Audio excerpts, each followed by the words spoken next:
Halo kelas 9, kembali lagi dengan Losa ya nak ya. Jadi pada pertemuan kita kali ini ini adalah pertemuan terakhir untuk sistem koordinasi, yaitu kita membahas tentang penyakit-penyakit. Nah, penyakit-penyakitnya di sini ada yang disebabkan karena apa ya saya katakan ya, bukan disebabkan gitu ya. Ada istilah untuk penyakit dan ada juga istilah untuk gangguan.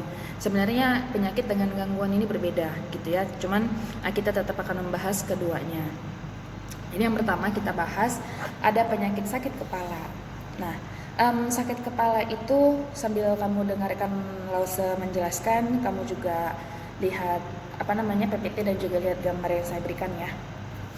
Sakit kepala itu umumnya disebabkan oleh dilatasi pembuluh darah pada membran serebral ataupun meninges. Dilatasi tentu bukan penyakit tetapi merupakan bagian dari gejala penyakit lainnya. Sakit kepala itu sama seperti demam. Kita sakit apapun, pasti nanti ujung-ujungnya akan menjadi demam, ya kan? Kita sakit flu demam, kita sakit sakit diare juga diawali dengan demam, sakit emah juga diawali dengan demam, sakit pinggang, sakit apa segala macam itu diawali dengan demam. Begitupun juga dengan sakit kepala. Nah, sakit kepala ini juga mengindikasikan seperti ada penyakit lain atau ada gangguan lain itu sebenarnya yang terjadi di dalam kepala kita. Nah, tapi bukan berarti sakit kepala ini lantas dia berakibat fatal, enggak juga gitu ya, Nak ya. Nah, jadi kita di sini membahas tentang sakit kepala, dan sakit kepala itu ternyata dibedakan menjadi 3. Types-nya dia ada 3. Yang pertama adalah sakit kepala tegang, yang kedua sakit kepala migrain, dan yang ketiga adalah sakit kepala klaster. Yang pertama, sakit kepala tegang. Kalau sakit kepala tegang itu di sini biasanya. Dan biasanya kalau yang sakit kepala tegang itu dikarenakan dia terlalu banyak berpikir atau kayak stres gitu. Pokoknya nggak bisa tidur lah gitu ya, sehingga apa? Sehingga mengganggu tekanan darahnya. Nah, orang yang tekanan darahnya itu terlalu tinggi nanti akan tegang di sininya. Dan orang juga yang kalau tekanan darahnya itu buruk atau dengan kata lain itu terlalu rendah, itu juga menyebabkan tegang di sininya nggak enak juga gitu. Cuma rasa tegangnya dia berbeda. Jadi kalau misalnya kamu pernah merasakan sakit kepala di bagian sini, itu dikarenakan yang pertama adalah sikap badan kita yang buruk, posisi tubuh maksudnya, ataupun yang kedua adalah dikarenakan saya katakan tekanan darah yang mengalami fluktuasi, atau dengan kata lain itu tekanan darah kita itu terjadi gangguan, apakah dia nanti menjadi naik atau menjadi turun. Itu pasti nanti akan membuat lehernya itu tegang di daerah sini. Nah, terus kemudian yang kedua ada sakit kepala migrain. Sakit kepala migrain itu digambarkan sebagai cenut-cenut yang biasa aja, sedang ataupun parah. Jadi kayak ada levelnya gitu ya. Nah, migrain itu adalah sakit kepala sebelah. Kita kan sudah belajar tentang otak. Sebenarnya kan di dalam kepala ini ada otaknya. Otak dibagi 2, yaitu otak kanan dan otak kiri. Jadi migrain itu adalah bisa jadi dia menyerang otak kanan atau bisa jadi dia menyerang otak bagian kiri. Nah, terus kemudian rasa sakitnya itu karena dia setengah. Ya, sakitnya itu kalau saya bilang tuh ibarat kata bisa kayak ditusuk-tusuk, atau rasanya itu kayak dipukul-pukul, atau mungkin rasa-rasa lain yang bisa menggambarkan cenut-cenut. Nggak enak gitu, berdenyut-denyut kepalanya setengah loh, dan ya kurang enak aja gitu. Karena kalau misalnya kayak Lose gitu ya, saya terus terang sakit kepala, saya sih lebih memilih sakit kepala secara keseluruhan semuanya gitu, sakit kepala saya ketimbang migrain. Karena migrain ini kayak pokoknya beda deh rasanya gitu, rasa sakitnya itu beda, kurang enak. Kemudian yang ketiga ada sakit kepala klaster. Nah, sakit kepala klaster ini adalah jenis daripada sakit kepala yang terus menerus dirasakan oleh seseorang secara berkala gitu, dan biasanya sih sakit kepala klaster ini kayak mengindikasikan ada penyakit. Ya, kamu bayangkan sakit kepala klaster ini terus-terusan loh dia sakit kepala, misalnya dalam sehari 2 hari, atau misalnya hari ini dia sakit kepala, besok sakit kepala, besoknya sakit kepala, besoknya sakit kepala lagi, besoknya juga seperti itu, terus-terusan dia mengalami sakit kepala. Alhasil apa? Itulah yang disebut sebagai sakit kepala klaster. Nah, gejala-gejalanya bagaimana? mencakup gejala-gejala seperti pembengkakan mata, terus kemudian keluar air mata dan kulit memerah, serta hidung tersumbat atau hidung berair hanya pada sisi kepala yang terdampak saja. Misalnya sakit kepala klaster itu di daerah sini misalnya kan, sini kita katakan, atau di daerah sini gitu. Pokoknya hanya di daerah-daerah tertentu aja. Nah, di sini apa di sini. Nah, terus kemudian di sini kan sakit tadi kepalanya. Kita katakan sakit kepala klaster ini daerah yang dia sakiti atau daerah yang dia buat itu menunjukkan gejala-gejala kepala klaster, sakit kepala klaster itu adalah sakit kepala migrain. Maksud saya itu kita cuma mengambil zonanya aja yang setengah ya kan. Misalnya zona kanan nih yang otak bagian kanan, maka nanti mata kita yang sebelah kanan itu akan berair, pucat, membengkak. Terus kemudian hidung kita juga sebenarnya di dalam itu terbelah kayak gini. Makanya kan ada rongga hidung sebelah kanan dan rongga hidung sebelah kiri. Memang dia terbelah gitu. Nah, lalu kemudian yang sebelah kanan saya katakan ya itu juga nanti akan berair, tersumbat di dalamnya. Pokoknya satu aliran otak itu deh dia nanti akan mengalami gangguan. Itulah yang disebut dengan klaster. Nah, kemudian kita lanjutkan, kita masuk kepada penyakit epilepsi. Penyakit epilepsi ini disebut juga sebagai penyakit ayan gitu, bukan ayam ya, tapi ayan. Nah, epilepsi itu adalah penyakit yang membuat penderitanya mengalami kejang-kejang sampai kepada mulutnya itu berbusa. Nah, terus kemudian epilepsi itu terjadi karena terganggunya impuls listrik penghantar sel saraf seperti tumor otak, trauma di kepala, penggunaan obat-obatan atau kelainan otak bawah. Maksud saya adalah kelainan otak bawaan. Nah, waktu kita mempelajari atau membahas tentang sistem saraf, coba kamu ingat-ingat lagi, itu ada saya berikan mulai dari akson sini, akson kan cabangnya gini maksud saya. Nah, ini badan selnya ya kan, ini badan selnya, di sini nanti dendritnya. Sini dendrit, terus kemudian ini adalah badan selnya dan ini adalah aksonnya. Nah, kan akson nanti dia masuk mulailah ke sel selubung mielin dan juga nodus renviar. Baru nanti ke sininya adalah cabang akson. Nah, dari aksonnya ini untuk masuk dia ke selubung mielinnya itu kan saya gambarkan seperti saya katakan kemarin tuh seperti arus listrik. Ingat dong kamu ya kan? Nah, itu kenapa saya gambarkan seperti arus listrik? Memang seperti itulah sebenarnya sistem transport rangsang ataupun impuls itu yang terjadi di dalam tubuh kita. Memang seperti itu, kayak aliran listrik gitu. Nah, jadi pada saat proses penghantaran itu, misalnya dari saraf sensori, ya kan? Nah, saraf sensori dia sudah mensensor, lalu kemudian dia akan membawanya ke otak, ya kan? Nah, tapi dari sensori ini pada saat pada saat sarafnya itu masih disensori dan dia hendak masuk ke otak, akan tetapi terjadi gangguan di otaknya.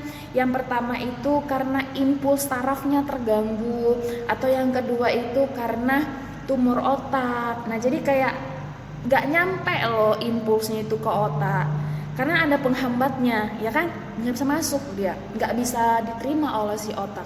Alhasil apa? Kalau keseringan seperti itu nanti si orangnya akan menderita penyakit epilepsi karena nggak nyampe, pesannya itu nggak nyampe gitu. Nah, jadi ibarat kata itu udah pesannya tidak nyampe, yang membuat pesannya tidak nyampe pun akan menguasai, akan terkesan untuk menggerogoti, menghancurkan secara perlahan. So, dengan tidak adanya impuls ini berarti otak tidak bekerja, ya kan? Efek dari otak tidak bekerja, maka nanti akan banyak sekali penyakit yang bisa datang. Salah satunya adalah epilepsi ini sendiri. Nah, sehingga di saat-saat tertentu, maka epilepsi ini nanti akan membuat seseorang itu kalau udah kumat gitu ya, Nak ya. Kalau udah kumat, maka nanti akan membuat seseorang itu dia akan jatuh ke aspal atau dia akan jatuh ke tanah, lalu dia akan kejang-kejang kayak gitu, dan disertai dengan mengeluarkan busa nanti dari mulutnya sini. Kalau misalnya ditanya, Miss, kalau misalnya saya punya saudara atau saya punya teman menderita epilepsi, terus saya tolong tapi saya kena cairannya, ya kan? Kamu terkena busa-busain dari sini. Apakah itu menular? Jawabannya adalah tidak. Epilepsi ini bukan penyakit menular. Epilepsi ini adalah penyakit yang didapatkan karena karena sesuatu hal yang datang ke dalam tubuh kita, gitu. Kalaupun misalnya karena juga otak bawaan, dalam artian itu genetika juga gitu ya, masih sedikit kemungkinannya karena ini masuk dalam saya katakan ya gen resesif kan. Kalau gen resesif itu maksudnya kayak contoh misalnya suami Laoso itu menderita penyakit epilepsi, saya tidak, saya normal, terus akhirnya kami melakukan hubungan pasutri gitu, atau dengan kata lain mau punya anak, ya kan? Saya normal, suami saya epilepsi. Nah terus kemudian menikah, anak saya ada 4, ya kan? Anak saya ada 4 dan 4-4-nya ini secara umum kelihatan normal. Akan tetapi ketika anak saya sudah menikah, yang 4-4 ini ya kan, sudah menikah, ternyata setelah mereka menikah, anak mereka jadi cucu saya dong, kan gitu. Nah ternyata cucu saya salah satunya itu ada yang mengidap epilepsi. Nah kira-kira seperti itu. Itulah maksud daripada resesif. Tidak langsung diturunkan oleh orang tuanya, bisa jadi itu penyakit yang dibawa dari neneknya atau yang dibawa dari buyutnya. Itulah pengertian daripada bawaan. Dibawa sudah dari sananya, dari garis keturunannya dia punya sedikit kelainan dan nanti akan diturunkan pada pada sel tubuh yang menerima frekuensinya tadi. Oke, kemudian kita masuk kepada amnesia. Ya, kita lanjutkan kepada amnesia. Nah, jadi amnesia itu terjadi karena trauma kepala yang menyebabkan geger otak. Penderitanya biasanya mengalami kebingungan dan kehilangan ingatan. Amnesia ini dapat bersifat sementara ataupun bersifat permanen. Untuk amnesia sih sebenarnya juga udah umum kalau saya katakan ya, dari sinetron, dari movie atau dari manapun itu kita sudah sering sekali mendengar seseorang menderita penyakit amnesia. Nah, lalu kemudian di situ kan adalah sebuah untuk yang cedera otak gitu. Cedera otak ataupun trauma kepala itu hampir sama sebenarnya. Nah, jadi cedera otak itu dibagi menjadi 2. Ada yang dikatakan sebagai cedera primer dan ada yang disebut sebagai cedera sekunder. Kalau cedera primer itu biasanya nggak bisa diobati. Maksudnya itu kayak agak lama dulu baru bisa diobati. Tapi kalau cedera otak sekunder itu masih bisa dicegah ataupun bisa diobati. Nah, bagaimana maksud daripada cedera otak primer dan juga cedera otak sekunder? Sebagai contoh misalnya,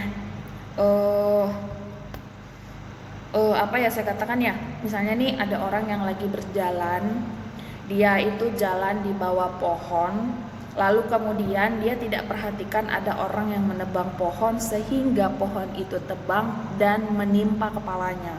Langsung loh, ini pohonnya jatuh, upuk gitu. Nah, timpa kepalanya. Kayak film Tom and Jerry ya kan. Nah, jadi itulah yang disebut sebagai cedera otak primer.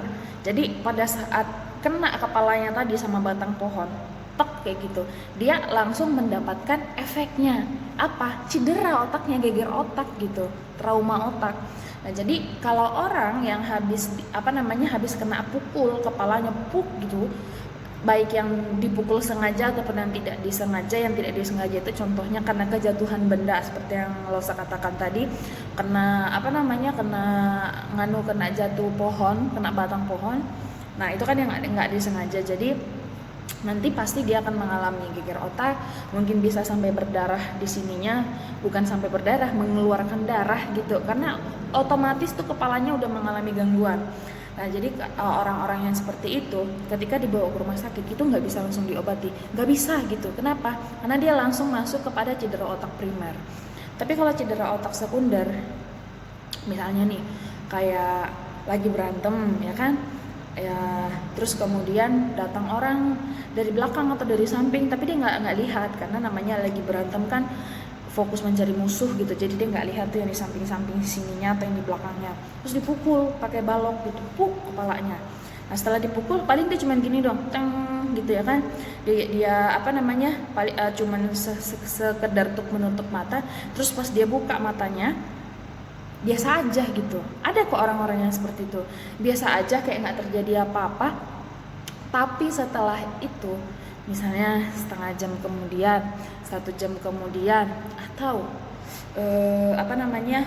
atau besok lah kita katakan, kan hari ini kejadian, besoknya dia akan pingsan misalnya, atau dia akan mengalami kayak langsung pilek-pilek atau pening, atau misalnya langsung ada mengeluarkan darah di sininya. Nah, itulah yang dimaksud sebagai cedera otak sekunder.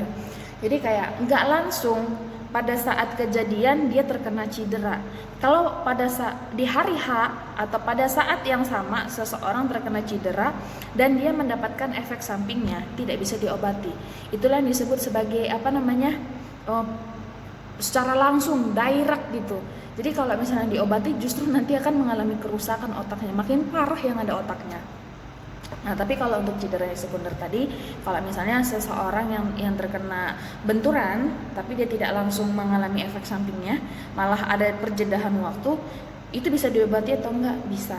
Itu kayak ibarat kata tuh seperti apa ya saya katakan ya, ibarat kata simpul atau saraf tadi ya kan, saraf yang ketika dia mau masuk ke dalam otak seperti ini tapi ada penghalangnya sehingga dia tidak bisa masuk gitu kan, tapi kayak dipaksa masuk push gitu, maka masuk dia nanti ke dalam otak tapi nggak langsung mengalami nggak langsung mengalami cedera, tidak langsung mengalami efek samping, karena si otak kayak bisalah sedikit untuk memanajemen atau untuk mengatur atau untuk mengontrol aktivitas tubuh sehingga si penderitanya atau seseorang yang terkena tadi itu tidak mengalami kehilangan kesadaran. Nah, jadi asal mulanya amnesia itu dari cedera itu, dari pukulan-pukulan yang secara langsung tadi itu, secara langsung ataupun secara tidak langsung. So, amnesia itu kalau misalnya dia cedera otaknya primer sih sekitar 80%, artinya tidak ada yang pasti gitu ya. Jadi kayak hitungan paling banyak sekitar 80% itu pasti nanti dia terkena amnesia permanen. Tapi kalau yang cederanya sekunder, pada dasarnya nanti mereka akan menderita amnesia cuman sementara doang, dan nanti secara perlahan-lahan akan bisa sembuh kembali. Kita lanjut kepada penyakit Alzheimer.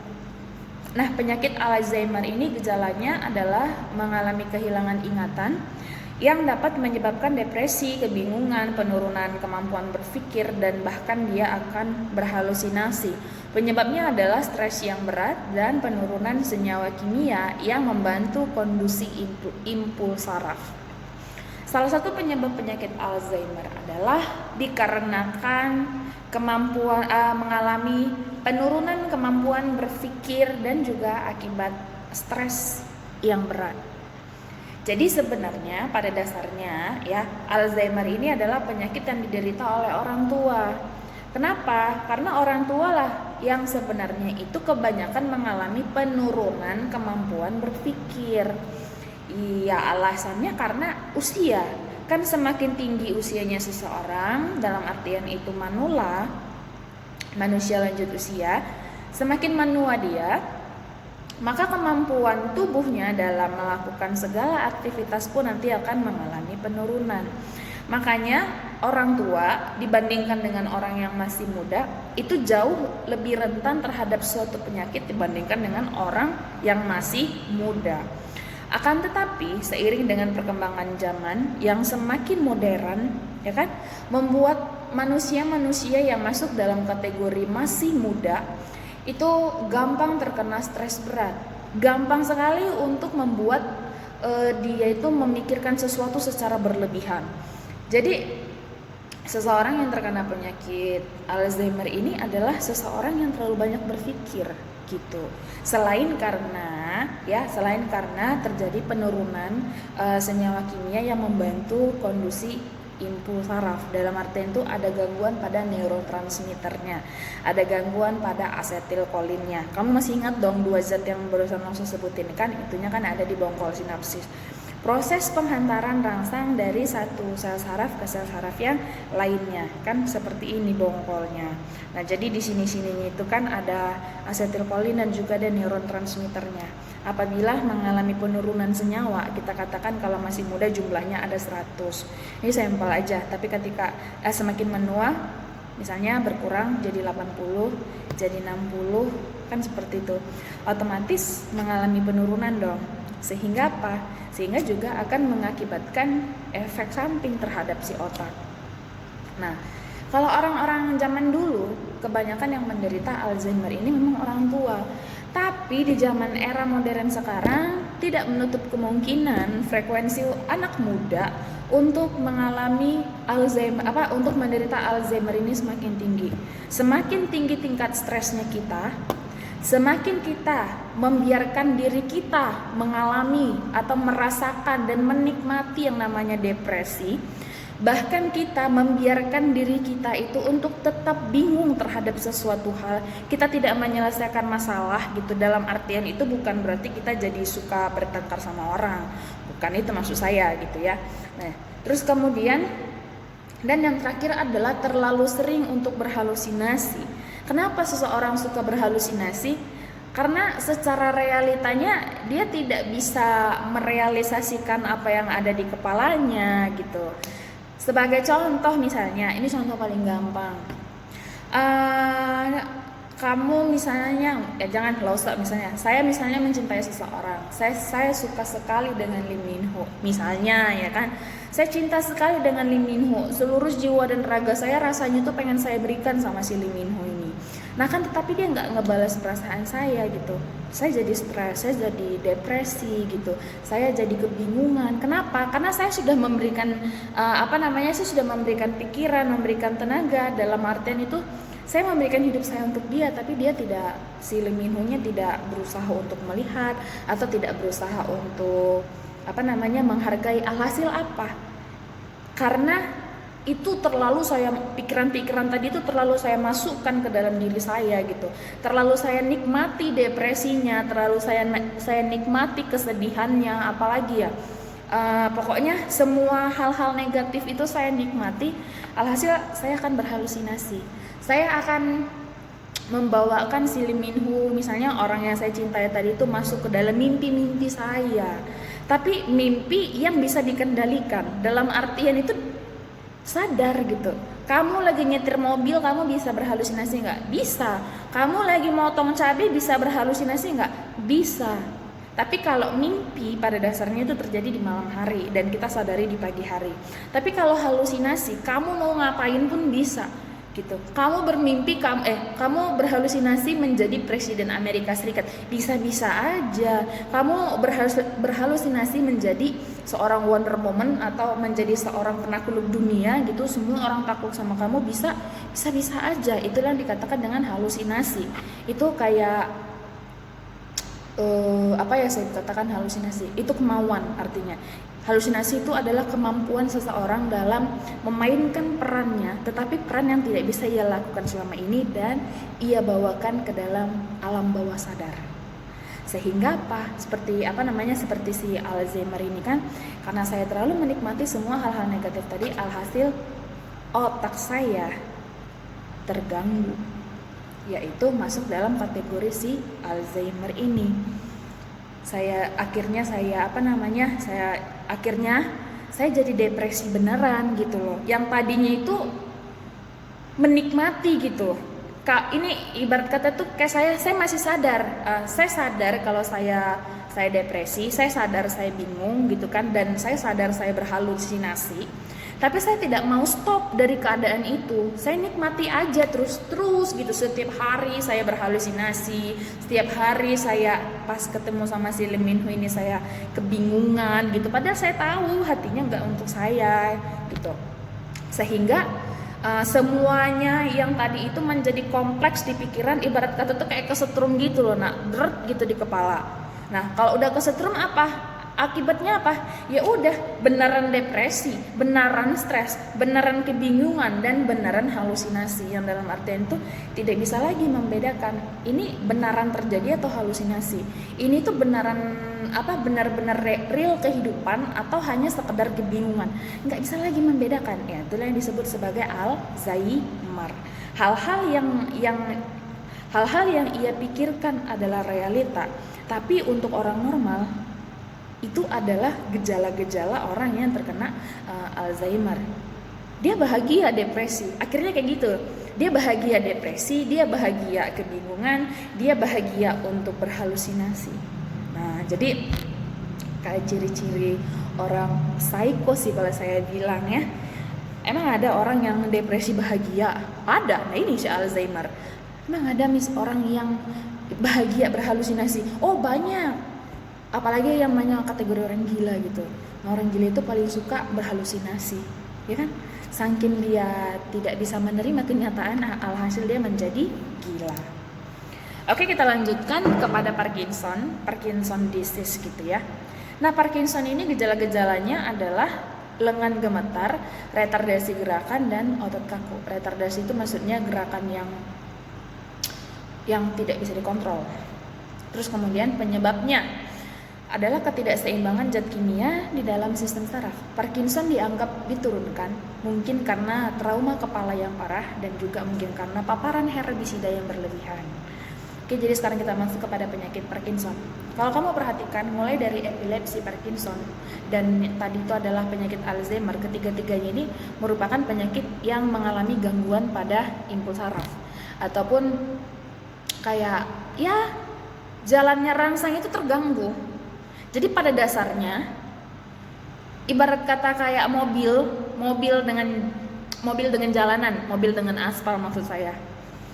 Ini jalanan ya kan? Ini jalanan. Ini mobil-mobilnya di sini semua berjalan. Selama semuanya berjalan di dalam koridor yang benar, tidak akan membuat yang namanya itu macet. Sudah, sebanyak-banyaknya pun mobil yang datang di belakang, kalau di depan-depan dan di belakang ini mengikuti peraturan lalu lintas, tetap nanti akan bisa berjalan walaupun dia mungkin agak sedikit pelan-pelan, padat merayap istilahnya. Nah, di kepala kita pun seperti itu. Jadi sel saraf itu adalah jalan rayanya, trotoarnya, aspalnya, tempat bagi si saraf itu berjalan. Sudah?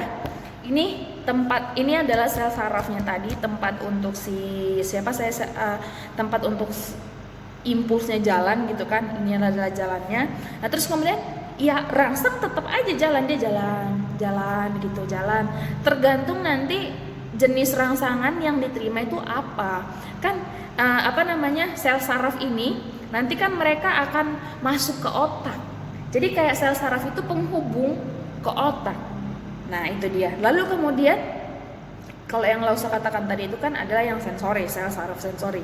Kemudian ada tipe satu lagi adalah sel saraf motori. Sel saraf motori itu berarti misalnya yang ini sensori tadi kan menuju ke otak, ini otak, terus dari otak menuju ke efektor, berarti di sini adalah motori.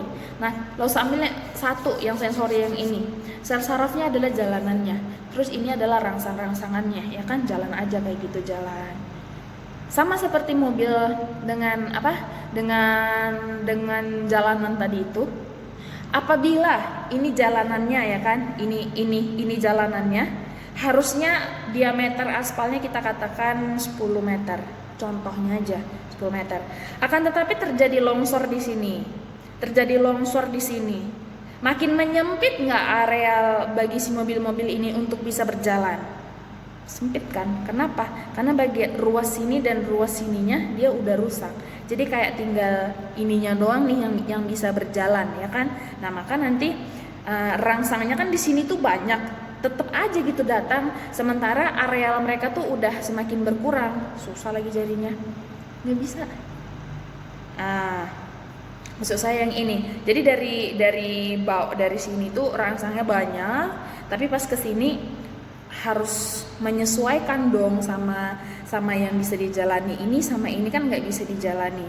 Terus bagaimana sisanya? Mulailah mandek. Nah, jadi di sistem saraf kita juga seperti itu. Ada banyak hal yang bisa mengganggu jalannya sistem saraf. Salah satunya itu adalah dengan dengan adanya tumor, dengan adanya kanker dan hal-hal yang lainnya. Nah, kalau Parkinson ini adalah karena trauma kepala yang parah. Nah, trauma kepala itu diakibatkan karena cedera. Seperti yang saya katakan tadi, yang dipukul kepala yang tek kayak gitu. Itu kan akan menyebabkan trauma kepada otak seseorang. Nah, terus kemudian itu nanti akan, kalau trauma itu maksudnya dia akan terus merasakan hal yang sama padahal nggak terjadi apa-apa, sehingga itu akan mengakibatkan pola yang baru, akan membuat sebuah pola yang baru. Nah, itu kalau trauma. Terus kemudian paparan herbisida. Paparan herbisida itu maksudnya adalah paparan atau banyaknya jumlah insektisida ataupun pestisida yang secara tidak sengaja itu kita makan. Bahan makanan pokok kita apa? Beras kan, padi gitu. Nah, jadi padi itu pasti punya hama. Dan mereka yang bercocok tanam dengan padi, pasti tujuan mereka adalah tetap untuk mencari uang. Kan bercocok tanam pertanian. Nah, kalau orang sudah mainannya besar atau pertanian seperti itu, pasti mereka nggak mau rugi. Pasti mereka akan mencari cara gimana caranya mendapatkan keuntungan sebesar-besarnya dan mengurangi angka kerugian juga sebesar-besarnya gitu.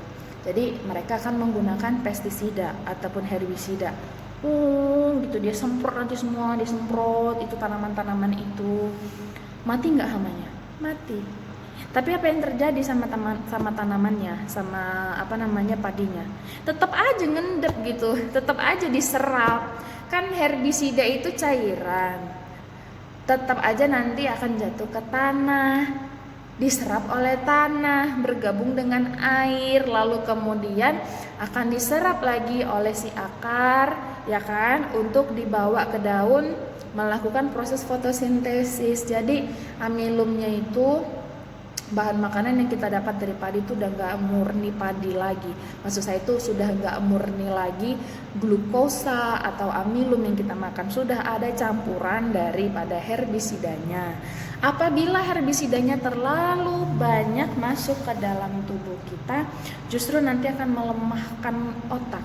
Efek dari pelemahan otak itu adalah mengakibatkan gangguan penghantaran impuls ataupun otot menjadi kaku, dan yang terakhir adalah lengan gemetar. Maksudnya lengan itu bukan ini doang ya nak, sepanjang ini lengan. Nah itu maksudnya sampai sini salah, sini ini itu lengan. Ya lengannya bergetar-getar gitu doh, gitu deh. Cuma getarannya itu dia terus-terusan, terus gitu, intens. Nah, ada satu gejala penyakit ya, dia itu sesekali seperti ini, sesekali loh. Kalau yang sesekali itu namanya tremor. Tapi kalau terus-terusan itu adalah penyakit Parkinson. Oke, itu dia untuk Parkinson. Kita lanjutkan kepada penyakit polio. Nah, penyakit polio ini disebabkan oleh infeksi virus polio di sumsum tulang belakang. Virus ini menyerang anak-anak, menyebabkan demam dan sakit kepala yang menyebabkan hilangnya gerak refleks, menyebabkan kelumpuhan dan pengurangan otot atau disebut dengan istilah atrofi. Polio ini tidak dapat diobati jika sudah terjadi, tetapi dapat dicegah dengan menggunakan imunisasi polio. Semua anak-anak yang dalam artian itu sampai di usia sekarang seperti kamu atau sampai di usia saya tidak terkena polio, itu bisa kita pastikan ketika kita masih kecil kita sudah divaksin oleh orang tua kita. Bukan orang tua kita sih, maksud saya itu dibawa oleh orang tua kita untuk divaksin di puskesmas ataupun di rumah sakit terdekat. Bentuk daripada virus polio itu seperti ada gambar yang saya berikan, mirip mirip kayak antena atau tentakelnya COVID ya kan. Dia itu punya yang jari-jari kayak gini. Itu tugasnya adalah untuk menempelkan dirinya terhadap hospes. Hospes itu apa? Hospes itu ya inangnya. Jadi polio ini dikatakan penyakit berbahaya iya, dinyatakan sebagai penyakit fatal iya, tetapi tidak menyebabkan kematian. Kenapa tidak menyebabkan kematian? Ya karena memang orangnya nggak meninggal gitu terkena penyakit polio ini, tetapi menjadi cacat yang cacat apa yang saya katakan ya, cacat yang akan dibawa seumur hidup. Dan cacatnya ini nggak main-main gitu ya. Ada orang cacatnya itu cuman misalnya nih, ada bayi yang lahir mulutnya itu sumbing, kebuka di sini misalnya, pokoknya kebuka gini. Nah terus itu juga dikatakan sebagai cacat loh. Akan tetapi ketika dia nanti sudah mencapai umur tertentu, bisa dioperasi bibirnya sehingga cacatnya itu nanti akan tertutup dengan sendirinya.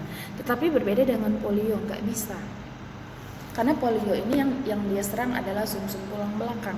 Kita sudah belajar sedikit banyaknya tentang sumsum tulang belakang dong, ya kan? Dimana sumsum tulang belakang itu terletak di tulang belakang kita sendiri sebagai gerak refleks. Jadi kayak orang yang menderita polio ini, misalnya dia lagi di jalanan pakai kursi roda, terus kemudian ada anjing, maaf aja gitu ya, terus kemudian ada anjing yang ingin mengejarnya gitu, dia nggak akan bisa gerak refleks lagi, baik tubuhnya, baik kakinya. Kenapa?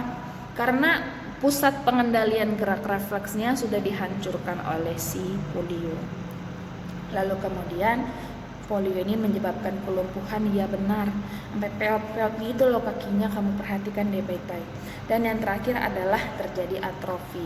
Atrofi itu maksudnya pengurangan daging ataupun pengurangan otot. Misalnya ini tangan Lause gitu kan. Misalnya tangan saya ini adalah kaki. Atrofi itu kalau kamu perhatikan tangan saya ya lumayan gede lah ya. Kalau misalnya kita buat lingkarnya mah selingkar saya seperti ini. Nah terus kemudian kalau misalnya tangan saya ini terkena polio, maka nanti ini semua daging yang saya cubitin ini, nah yang saya tarik ini nanti menjadi hilang, tinggallah tulangnya aja.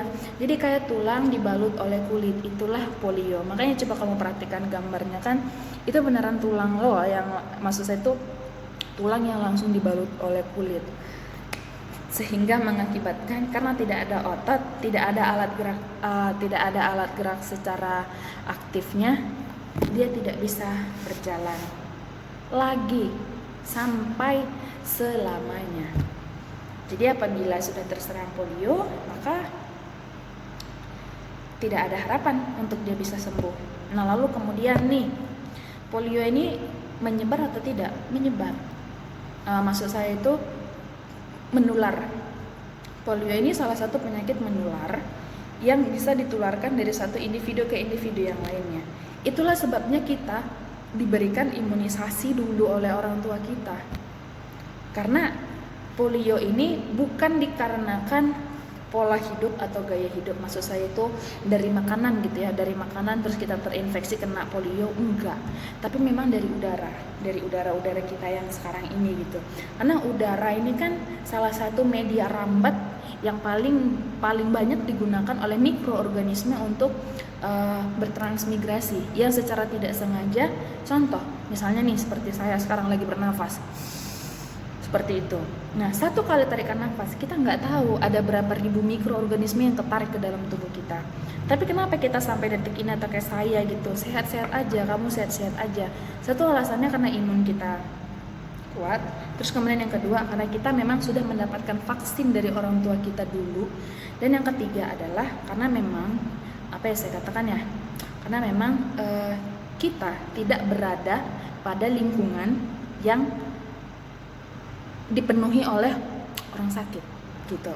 Contoh misalnya kayak polio ini, ya satu keluarga kena polio, ya kan, satu keluarga nih kena polio, terus kemudian tetangganya juga kena, tetangga belakangnya juga kena. Kenapa bisa? Ya iya, mereka tuh tinggal dalam satu wilayah, mereka tuh bernapas dalam atmosfer yang sama gitu. Kecuali yang kena polio di Jakarta, ya kan, apakah udara Jakarta nyampe ke Aceh? Oh enggak lagi. Nah kayak gitu maksudnya nak ya. Gak usah deh ngomongin Aceh gitu. Udara dari Jakarta apakah bisa nyampe ke Bandung? Enggak. Gitu. Jadi kayak apa ya saya katakan ya, Ya itulah polio, salah satu media penyebarannya ya memang udara kita sendiri. Makanya anak-anak yang baru lahir itu sebenarnya diharapkan untuk melakukan vaksinasi atau melakukan imunisasi di rumah sakit terdekat atau di klinik-klinik terdekat, di puskesmas terdekat. Tujuannya adalah untuk menyelamatkan hidup si anak di masa depan atau di masa yang akan datang.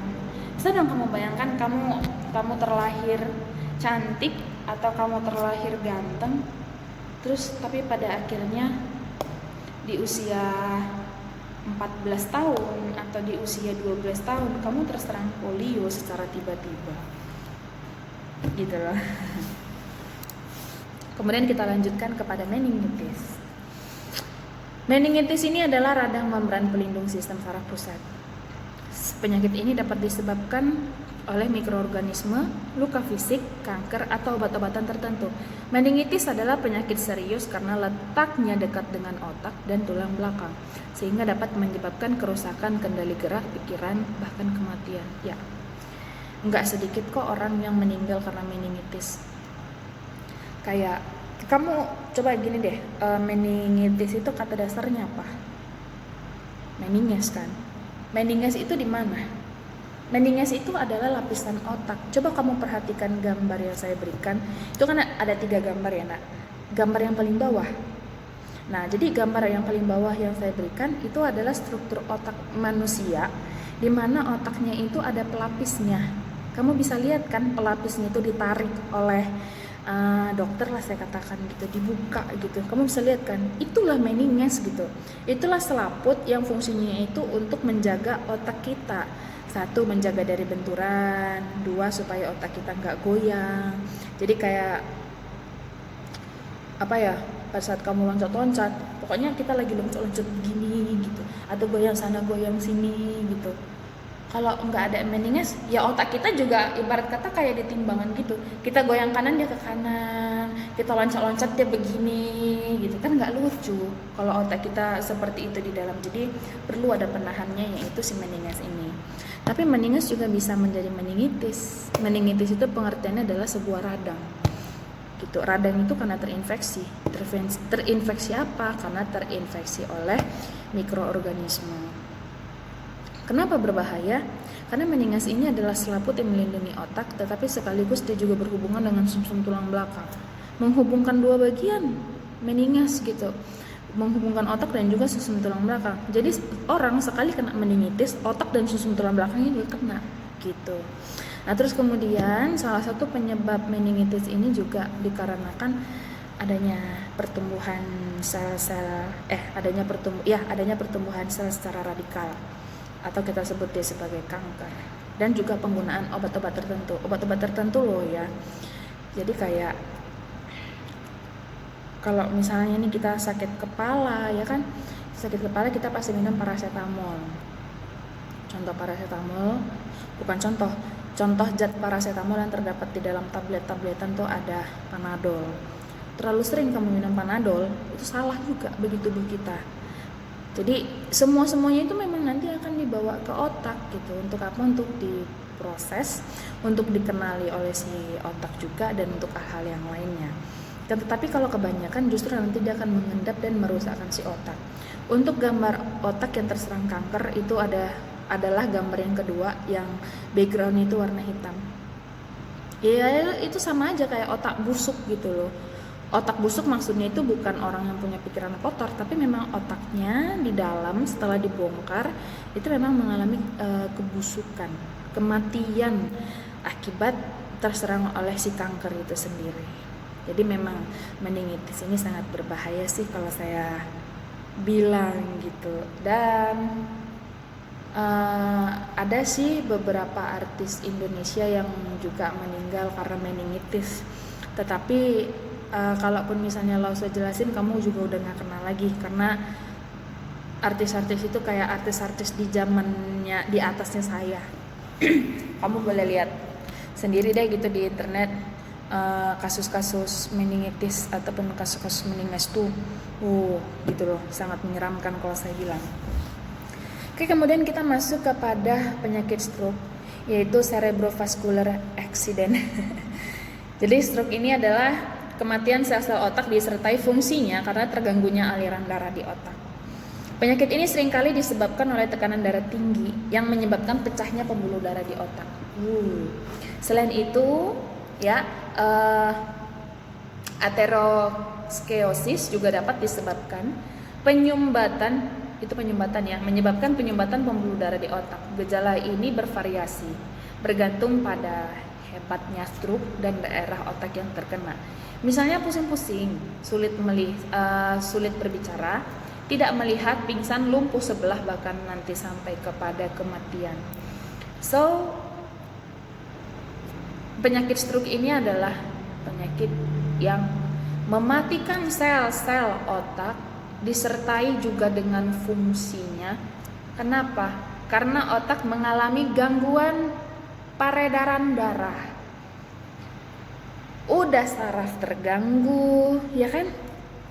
Seperti yang kita pelajari dari tadi gitu. Udah sarafnya terganggu, lalu kemudian otaknya juga mengalami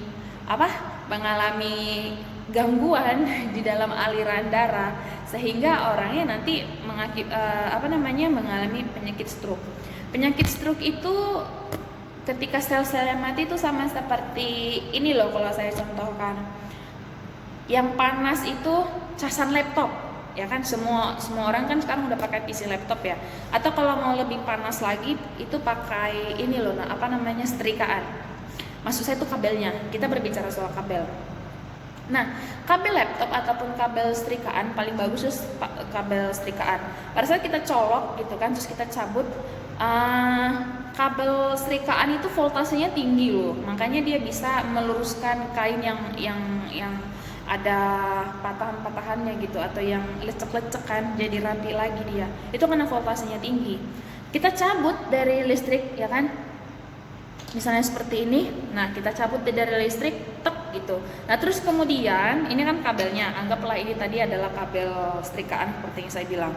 Lalu kemudian kita itu ngegulung kayak gini. Nah, kita gulung. Kebanyakan orang seperti itu kan, habis melakukan sesuatu terus digulung. Pokoknya digulung, maksud dia itu adalah supaya rapi. Tapi ternyata apa? Lama-kelamaan jika setiap hari seperti ini dilakukan, makanya nggak heran kabelnya itu nanti kalau keestrikan itu kayak saya katakannya, efek ledakan gitu loh. Mekar pokoknya terkelupas gitu, kabel-kabelnya itu kelihatan puk gitu loh. Itu menandakan kalau ini kan kita katakan jalannya gitu. Nah, di dalamnya inilah peredaran darahnya tadi, ya kan? Di dalam inilah sel sarafnya tadi. Sementara pada saat baru-baru kita cabut kan tetap aja itu impulsnya masih ada di sini. Darahnya itu kan masih ada di sini gitu kan. Dan secara paksa itu diginikan, dipatah-patahin gini loh. Nah, jadi efek dari pematahan ini ya dia akan membuat sel-selnya itu menjadi mati ataupun membuat sel-selnya itu menjadi rusak. Nah, kira-kira seperti itulah kalau untuk penyakit stroke ini. Ya emang sih di dalam otak kita kan nggak mungkin ya ada yang mata-matain gitu loh. Otak kita tuh digini-gini ini dalam, enggak juga. Cuman maksud saya itu kayak sel saraf itu lagi menghantarkan saraf, sudah dia lagi bertegangan tinggi nih, tegangan tinggi karena saraf, karena impulsnya banyak kan. Setiap hari otak kita berpikir, ya kan, dari mulai kita bangun tidur sampai kita tidur ini otak berpikir terus. Kamu bayangkan itu impuls, kamu bayangkan otak kita itu tegang terus gitu, jadi datang. Tapi darah pun juga mengalami mengalami gangguan peredaran, sehingga kalau darah dengan saraf tidak berdampingan di dalam otak gitu, sarafnya doang yang jalan, darahnya berhenti, duar. Nah, itulah maksud daripada stroke itu. Bisa ya? Jadi ciri-ciri orang yang terkena stroke ini adalah dia mengalami gangguan sulit berbicara, tidak melihat, tapi kalau tidak melihat ini kayaknya sebagian sih. Terus kemudian lumpuh sebelah, itu iya. Lumpuh sebelahnya itu gini loh, semua loh gitu maksudnya. Maksud saya itu bukan cuma tangannya doang nih yang lumpuh atau kakinya, enggak, sampai ke mulutnya pun nanti lumpuh gitu. Makanya kan kalau orang stroke tuh ngomongnya kayak kurang jelas, makan katanya. Ya emang gitu. Kenapa, apa namanya, karena setengah sarafnya itu dia udah mati di dalam gitu. Kalau kanan berarti yang kena stroke itu kan otak kirinya. Jadi otak kirinya di sini tuh, ini semua tuh udah rusak gitu, nggak bisa ngapa-ngapain lagi. Jadi semua fungsi di bagian kanan ini akan mengalami gangguan. Lalu kemudian kita masuk kepada penyakit rabies ataupun penyakit anjing gila. Penyakit ini disebabkan oleh virus yang ditularkan oleh binatang yang sakit melalui luka gigitan. Virus masuk dari tempat gigitan bergerak menuju otak dan medula spinalis melalui saraf perifer. Virus berkembang biak di susunan saraf pusat, kemudian turun ke kelenjar ludah. Kemudian setelah masa inkubasi 10 hari sampai 1 tahun. Penderita menunjukkan gejala panas, cemas, keluar air ludah, kejang-kejang, dan sakit di daerah tenggorokan. Penyakit ini dapat menyebabkan kelumpuhan bahkan kematian. Penyakit ini dapat dicegah dan diobati dengan memberikan vaksin. Nah, untuk rabies ini sendiri gitu ya, di situ kan dikatakannya penyakit ini bisa dicegah dengan memberikan vaksinasi. Nah, bedanya itu dengan polio, ini contoh gitu ya nak ya. Bedanya dengan penyakit lain yang diberikan vaksin, kalau polio, penyakit campak, penyakit campak, ada lagi tuh, cacar, campak, cacar, penyakit gondok ataupun penyakit gondong yang di sininya, itu semua adalah penyakit yang kalau kita dari bayi sudah diberikan vaksin, maka kita nggak kena lagi gitu sama penyakit itu. Tapi berbeda dengan rabies. Nah, kalau rabies ini kena gigit kamu baru dikasih vaksin, itu bedanya. Jadi vaksinnya itu bekerja untuk menghalau virus rabies ini yang dari si hewan berpindah ke dalam tubuh si manusia. Membunuh lah gitu kita katakan, membunuh si virusnya. Lalu setelah kita divaksin, maka nanti vaksinnya itu nanti akan tertinggal di dalam tubuh kita dan juga nanti akan masuk ke dalam sistem pertahanan kita, sehingga besok-besok misalnya kena gigit anjing lagi, kita nggak akan kena rabies. Tapi logikanya nggak mungkin lah ada orang yang 2 kali kena gigit anjing ya. Sekali aja tuh rasanya kayak apa ya saya katakan ya, ya ngeri aja. Biarpun mereka golongan anjing, gigitannya juga bisa mematikan loh, apalagi jenis bulldog ya, pokoknya anjing-anjing yang dipergunakan oleh polisi untuk membantu pekerjaannya. Nah itu, apalagi anjing-anjing kayak gitu, itu kalau sekali menggigit bisa patah langsung. Lausa tidak mengajarkan yang tidak baik gitu, tapi kalau kamu kayak penasaran gimana kebuasan dari anjing jenis bulldog ini dalam menggigit, kamu bisa searching sendiri itu di YouTube.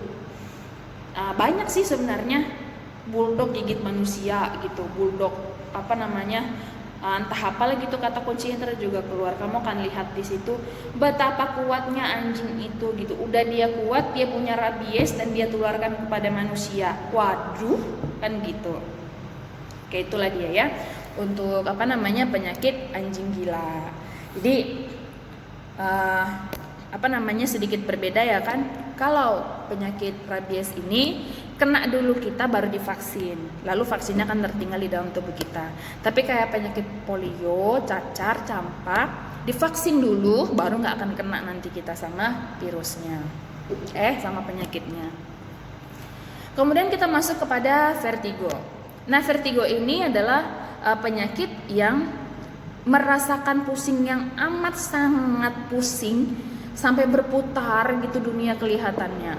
Vertigo diduga disebabkan oleh virus, namun para dokter lebih suka memberikan obat penenang maupun pereda nyeri daripada memberikan antibiotik antivirus. Jadi memang Vertigo itu adalah gangguan keseimbangan tubuh. Di sini Losta lupa kali membuatnya. Jadi vertigo itu adalah gangguan keseimbangan tubuh. Maksudnya itu adalah ada momen-momen di mana kebanyakan orang yang terkena vertigo gitu ya. Nah, kebanyakan orang yang terkena vertigo itu asal mulanya itu dari flu. Nah, jadi kayak flu itu kan virusnya adalah virus influenza. Jadi pada saat dia flu, dia berusaha untuk membuang ingusnya atau cairan yang dari hidungnya gitu kan karena kita kesel ya ingusan terus akhirnya kan kenceng-kenceng tuh gitu didorong, kenceng sekali didorong. Alhasil apa? Hidung kita kalau misalnya pun kamu dalam kondisi normal sekarang, maksud saya kamu nggak kena vertigo, kalaupun kita dalam kondisi normal, kita tuh sebenarnya tidak boleh memaksakan cairan yang dari sini atau dari sini gitu untuk keluar. Ingus kita kan sebenarnya cairan yang berlebih yang ada di sini gitu loh. Jadi pada saat kita paksa kayak gitu supaya keluar, alhasil apa? Kalau kamu perhatikan gambar di samping itu ada gambar telinga loh saya kasih, ya kan? Gambar telinga yang ada rumah seafoodnya ataupun koklea namanya di situ. Nah, pada saat kita menghembuskan napas sekuat tenaga, tapi untuk memaksa ingus ya, seperti itu kuat sekali. Tekanan yang kita berikan pada saat menekan, kan gitu, pada saat menekan justru nanti akan membukakan jalan gitu ya, akan membukakan jalan di telinga kita sehingga apa, virus influenzanya masuk ke dalam gitu. Jadi yang tadinya itu virusnya itu cuma menyebabkan kita flu, malah yang ada membuat penyakit baru namanya adalah vertigo. Kalau misalnya ditanya, Miss, apakah vertigo ini berbahaya atau fatal? Jawabannya enggak gitu. Vertigo ini tidak menyebabkan kematian, vertigo ini tidak menyebabkan hal-hal fatal lainnya gitu. Hanya saja vertigo ini sedikit mirip dengan penyakit diabetes. Kayak tidak sulit untuk sembuh, tetapi akan ada terus selama orangnya masih hidup. Berdampingan. Selama orangnya bisa menjaga dirinya, ya kan, menjaga dirinya, dia tahu apa-apa aja yang tidak boleh ia lakukan, maka dia nggak akan pernah kena vertigo lagi gitu, atau tidak, gejalanya itu nggak akan muncul lagi. Jadi kayak emang perlu menjaga diri aja. Tapi menjaga dirinya itu dalam artian bukan cuma 1 tahun, 2 tahun, 30 tahun, 50 tahun, atau misalnya umur dia terkena itu umur 30 tahun. Contoh kan, umur dia kena 30 tahun, dia meninggal 70 tahun. Contoh. Berarti dia harus menjaga tubuhnya berapa tahun? 40 tahun. Kayak gitu kira-kira. Dan yang terakhir adalah penyakit tumor. Nah, tumor otak ya nggak usah jelasin lagi sih sebenarnya gitu ya. Penyakit ini disebabkan oleh adanya pertumbuhan liar dari sel-sel saraf maupun jaringan penyokongnya. Adanya pertumbuhan tersebut mengakibatkan berbagai gangguan, mulai dari pusing-pusing, kesulitan berjalan, kehilangan memori atau ingatan sampai pada kematian. Tumor yang biasa sih gitu ya kan, ya dia itu kayak nempel di dalam. Tapi ada juga tumor yang seperti dedek bayi yang saya berikan itu, dalam artian tumbuh besar loh gitu. Sebenarnya mah itu dimulai dari yang kecil sebenarnya, tapi karena mereka nggak paham, mereka biarkan, alhasil jadilah seperti itu. Nah itu karena tidak langsung diobati atau tidak langsung diantisipasi, makanya terjadilah tumor yang seperti itu. Oke. Jadi itu aja pembahasan kita untuk kali ini. Sebenarnya kalau saya bilang sih nggak rumit ya kan. Kita cuma membahas penyakit-penyakit, dan untuk pertemuan kita minggu depan Lausa akan memberikan kamu kisi-kisi untuk PTS disertai dengan mengerjakan soal disertai dengan kamu ujian daily test nantinya gitu ya nak ya. Satu hal yang perlu Lausa jelaskan kepada kalian supaya kalian bisa paham, ini harapan saya sih sebenarnya.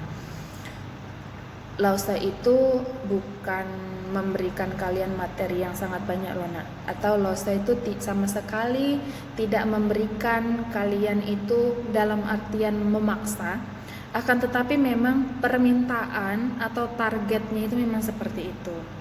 Nah kebetulan di buku paketnya itu tidak ada materi-materi yang Lause berikan gitu ya kan.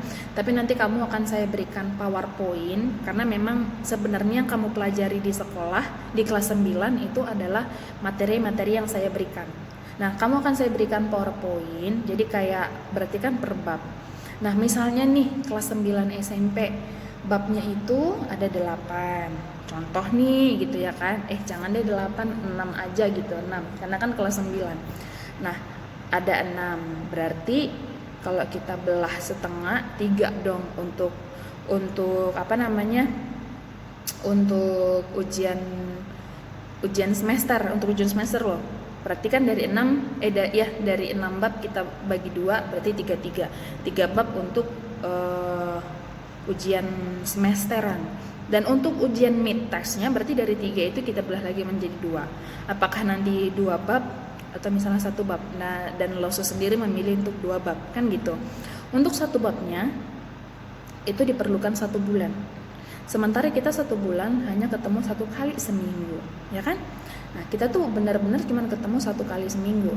Sementara 1 bab itu harus selesai dalam 1 bulan. Dan 1 bulan itu harus ada ujian, harus ada exercise, dan juga saya menjelaskan. Minimal saya itu menjelaskan 2 kali, minimal loh. Makanya pas kan 4 kali pertemuan gitu. 4 kali pertemuan kan 4 minggu itu 1 bulan. Dan terus kemudian iya kalau kita masuk terus pasti ada momen-momennya nggak masuk. Kita pernah kan nggak masuk 1 kali, itu saya lupa karena apa, kalau nggak salah karena hari raya. Karena hari raya Idul Fitri itu yang motong hewan kurban. Nah, jadi tolong dipahami gitu ya. Bukannya Lause melebih-lebihkan yang saya ajarkan, tetapi memang pelajaran kamu tuh banyak. Udah dari dulu memang biologi itu seperti itu. Banyak yang harus kamu kuasai, karena memang tujuannya adalah untuk menciptakan atau untuk membuat orang itu tertarik gitu loh dengan dunia kesehatan, dengan dunia kedokteran. Mungkin kamu nggak tertarik gitu kan dengan dunia kedokteran, tapi kita nggak pernah tahu dalam satu ruangan itu ada nggak nanti yang jadi dokter. Makanya kan kalau sampai detik ini coba deh kamu lihat, fakultas-fakultas kedokteran itu nggak ada yang sepi sama sekali, tetap aja peminatnya banyak. Jadi kayak biarpun biologi itu banyak banget pelajarannya di SMP, di SMA, tapi tetap aja peminat untuk kedokteran itu nanti banyak. Dari mana memulainya untuk kedokteran itu pastinya sih dari biologi gitu. Jadi kayak biasakanlah mulai sekarang, maksud saya itu kamu harus terbiasa dengan polanya Lause Ripka mulai sekarang, yaitu dengan mencatat. Ketika saya suruh mencatat, mengerjakan exercise. Ketika mengerjakan exercise, sebenarnya sih kalau kita tidak PJJ jauh lebih enak gitu, karena kan kita ketemu langsung. Kamu bisa memahami saya bisa memahami kalian. Dalam artian itu pokoknya yang namanya ketemu langsung tuh jauh lebih enak dibandingkan dengan PJJ. Karena PJJ itu saya tahu kesannya seperti saya memaksa. Padahal memang itu yang harus kamu ketahui. Dan saya kasih satu, sebenarnya kalau dibandingkan dengan yang seharusnya gitu ya nak, kalau dibandingkan dengan yang seharusnya, kalian itu terlambat kalau saya katakan. Nah, kalian terlambat aja maksud saya itu untuk sekolah-sekolah lain ya. Kalian terlambat untuk sekolah-sekolah yang lain, sementara di sekolah kita, saya yakin kamu pasti unek-uneknya banyak sekali. Tugasnya banyak, catatannya banyak, videonya panjang dan lain-lain. Kan, itu bukan dari saya, tapi Mas Lause itu bukan murni kemauan saya, tapi emang seperti itulah tuntutan biologi. Jadi itulah harapan Lause, semoga kamu bisa memahami maksud dan tujuan Lause gitu ya. Tidak semena-mena saya memberikan kamu video itu untuk video sampai 1 jam lebih untuk membuat kamu pusing, tapi memang materi itu harus sampai ke kamu gitu. Terus kemudian kamu catat. Dan satu lagi, nggak perlulah setiap kali pertemuan kalian itu saya ingatkan. Maksudnya kayak, anak-anak kalau mencatat itu di buku tulis, anak-anak kalau mengerjakan soal itu di buku tulis, nggak perlulah gitu. Jadi buat saya itu sebenarnya sangat simpel, mencatat di buku catatan, menggambar di buku gambar, menulis pakai pulpen, menggambar pakai pensil. Maksud saya itu ikutilah pola yang biasa aja gitu loh. Jangan kamu berusaha untuk di luar daripada kata apa ya saya katakan ya, di luar dari kata-kata yang seperti itu atau di luar standar lah saya katakan. Misalnya nih, nggak sedikit kok yang meminta kepada Lose itu, Lose saya nyatatnya di Word ya, tapi tetap saya tolak kan. Kenapa? Saya nggak mau. Saya tidak mau memanjakan kamu gitu. Kalau saya loss kan, kalau saya biarkan kamu mencatat di Word, besok-besoknya juga kan seperti itu. Loss, yang ada apa? Percuma saya memberikan kamu video tapi nggak nyampe nanti di kepalanya masing-masing. Jadi tolong diikuti apa yang saya katakan. Ketika saya katakan catatlah dengan baik. Karena pasti saya punya tujuan kenapa kamu harus mencatat. Dan kemudian kalau saya suruh untuk kumpul, silahkanlah kamu kumpul.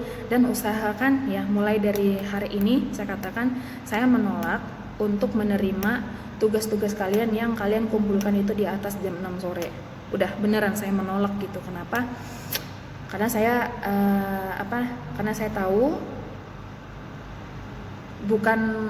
karena saya tahu kalian itu diawasi oleh orang tua kalian masing-masing.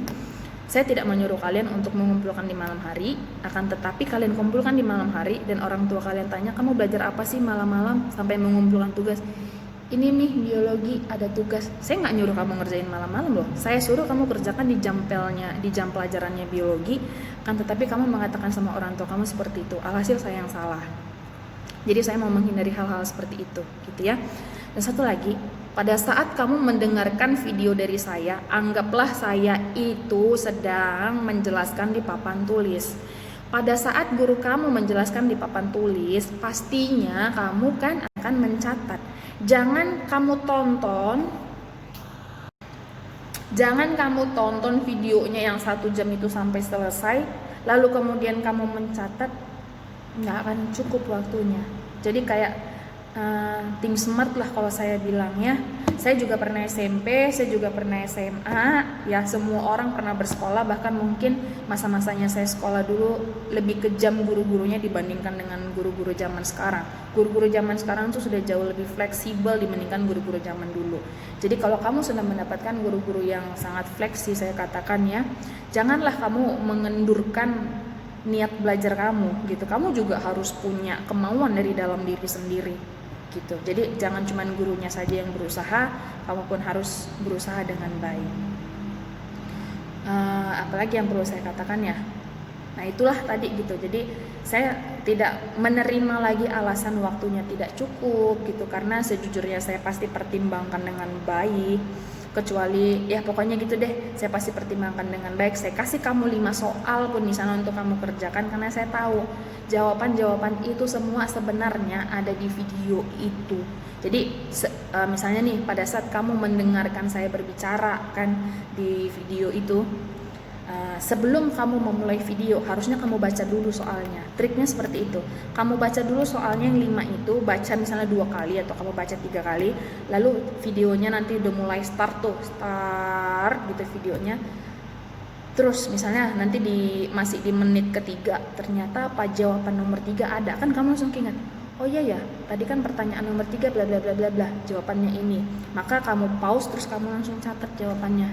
Sebenarnya cara belajar itu simpel, cara belajar itu nggak rumit, tidak membosankan kalau memang kamu punya kemauan gitu.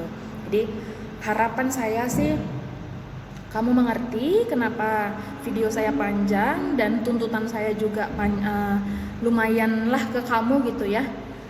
Itu yang pertama. Terus kemudian yang kedua, tolong diubah tolong diubah cara belajarnya. Pada saat videonya berlangsung, disitulah kamu mencatat supaya timingnya juga tepat. Terus kemudian kalau saya suruh kamu untuk mengerjakan soal, ya kan, exercise, kamu baca dulu soalnya itu sampai lengket di kepala kamu, baru kamu mulai videonya, supaya membantu kamu untuk mengingat soalnya mencari jawabannya. Ternyata soalnya itu sudah ada di kepala kamu. Dan satu lagi yang ketiga, dimulai dari hari ini saya menolak untuk menerima tugas yang dikirimkan pada malam hari. Bukan saya tidak menghargai kamu, bukan, saya pasti menghargai kamu, tapi di sini kita mencari jalan tengah atau mencari kayak sebuah jalur yang baik dan aman supaya semuanya dapat terkendali. Begitu ya, Nak. Itu aja. Mohon maaf kalau misalnya ada kata-kata Lausta yang sedikit kurang enak di telinga kamu, tapi tolong dipahami tujuan saya adalah baik.